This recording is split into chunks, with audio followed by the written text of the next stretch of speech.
po optimist i motun, si zakonisht, që nëse jo ky viti tjetër do t'jetë viti njohjes së Kosovës nga Serbia dhe me këtë edhe nga pesja mosnjohëse Bashkimit Evropian dhe mbi të gjitha zonja Osmani me këtë depërtimin e saj të fundit, do thot, e ka shansën historike që të bie në kontakt me shtetet pjesëmarrëse në bordin e paqes, si për shembull është të cilat menjëherë zonja Osmani dhe stafi i saj duhet të binë kontakt dhe të mundsojnë vizitat e ndërqelta ose s'paku takime bilaterale që unë besoj se nëse ulen në të njëjtën tavolinë njohja është e pashmangshme. Kështu që Davosi dhe bordi i paqes po i ndihmon Kosovës edhe në strukturimin e mbrëmshëm dhe besoni ose jo edhe në krijimin një uniteti të ri të shoqënisë kosovare. Sidomos tash me rastin e gjykimit në Hag, ku faktori politik shqiptar pothuajse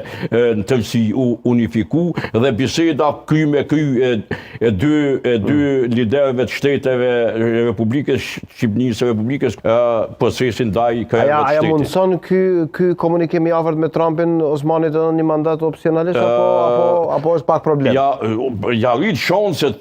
Ja rrit shanset. Nëse kandidohet, do thot, në kuvendin e Republikës, zonja Osmani natyrisht që i ka shanset më të mëdha. Po, Gjino për ty, në fakt kushtrim